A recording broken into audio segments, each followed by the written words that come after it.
MLC కవిత గారి హస్తం ఢిల్లీ మద్యం కుంభకోణంలో ఉంది.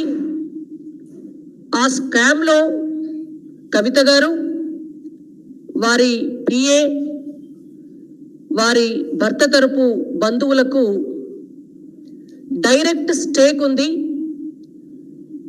కొన్ని కోట్ల రూపాయల డబ్బు ట్రాన్సాక్షన్ జరిగింది.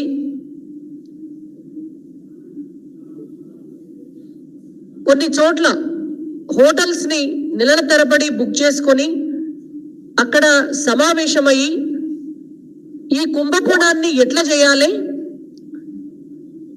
మద్యం పాలసీని ఎట్లా డిజైన్ చేయాలి, దాంట్లో వీళ్ళకెంత భాగస్వామ్యం రావాలి అనేటువంటిది ప్రధాన సూత్రధారిగా కవిత గారు చేశారు అనేటువంటి వార్త నిన్నటి నుంచి నేషనల్ మీడియాలో చక్కర్లు కొడుతోంది. జాతీయ నాయకులు, ఎంపీలే ప్రెస్ మీట్ పెట్టి స్వయంగా ఈ వివరాలన్నీ కూడా వెల్లడించారు. అంటే ఇన్నాళ్ళు రాష్ట్రం మీద పడి తెలంగాణ రాష్ట్ర ప్రజల కష్టార్జితాన్ని మందు బాటిళ్ల కోసం ఖర్చు పెట్టి దాని ద్వారా వచ్చే ట్యాక్స్ రూపంలో తెలంగాణ రాష్ట్ర ప్రభుత్వ హోదాలో ఉండి కేసీఆర్ గారి కుటుంబం ఎట్లయితే దోచుకుందో ఇప్పుడు దేశం మీద పడ్డారని అర్థం. గత 4 సంవత్సరాలుగా దేశ రాజకీయాలను ప్రభావితం చేస్తాం, దేశం మొత్తంలో ఒక విప్లవాత్మకమైనటువంటి మార్పు తీసుకొస్తాం, కేసీఆర్ గారు దేశ్ కి నేత అని చెప్తుంటే అందరికీ కూడా సంశయం వచ్చింది. అన్ని రాజకీయ పార్టీలు కూడా దాన్ని వ్యతిరేకించినాయి.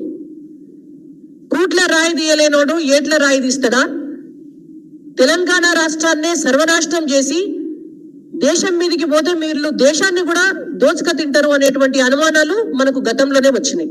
ఇవాళ ఆ అనుమానాలన్నీ కూడా నిజమైనవి. వీళ్ళకు తెలంగాణ రాష్ట్రం నుంచి వచ్చేటటువంటి సొమ్ము సరిపోతలేదు.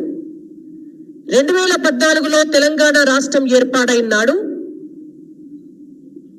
లిక్కర్ ద్వారా వచ్చేటటువంటి ఆదాయం 3,000-4,000 కోట్ల రూపాయలు ఉండే ప్రభుత్వానికి. ఆ ఆదాయం ఇప్పుడు 37,000 కోట్ల రూపాయలైంది సంవత్సరానికి. అంటే దాదాపుగా ఒక 10 రెట్లు ఎక్కువ. సంవత్సరానికి కూడా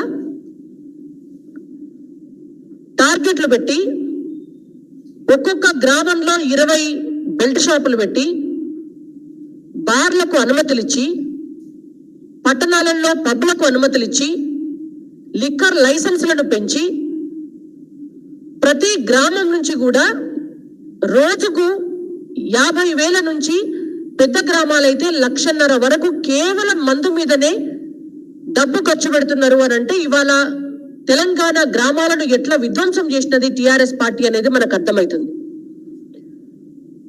మొత్తం తెలంగాణ ప్రజలు సంపాదించేటటువంటి సంపాదనలో ప్రతిరోజు దినసరి కూలీలు కూడా సంపాదించేటటువంటి సంపాదనలో సగానికి ఎక్కువ సంపాదన కేవలం మందు కొనుక్కునడానికి మాత్రమే ఖర్చు పెడుతున్నారు.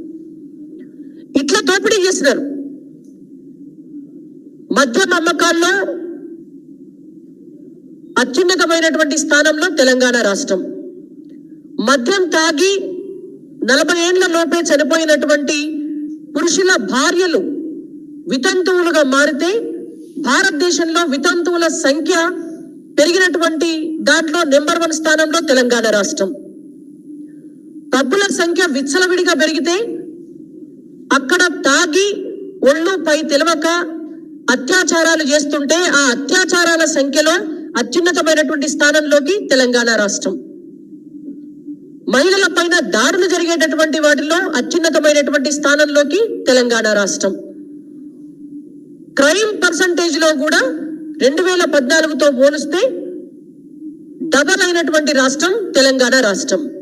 మరి ఇవన్నీ చేసి కేవలం మీ కుటుంబం ఆదాయం పెంచుకోవడం కోసం తెలంగాణ రాష్ట్రాన్ని ఒక తాగుబోతుల రాష్ట్రంగా, తిరుగుబోతుల రాష్ట్రంగా, మహిళల పైన అత్యాచారాలు చేసే రాష్ట్రంగా మీరు తయారు చేసి ఇవాళ భారతదేశం మీద పడుతున్నారు.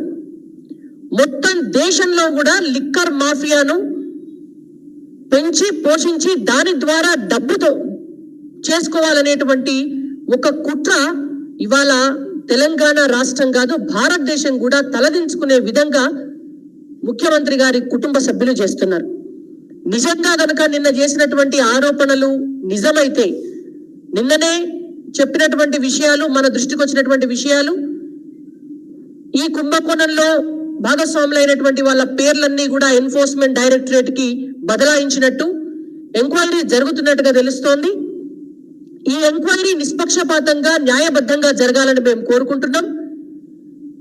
ఇప్పటికైనా వీళ్ళ దుర్బుద్ధిని ఇక్కడ తెలంగాణ ప్రజలు, భారతదేశంలో ఉన్నటువంటి ఇతర రాజకీయ పార్టీల నాయకులు, ప్రజలు కూడా అందరూ గుర్తించాలని మేము ఆశిస్తున్నాం.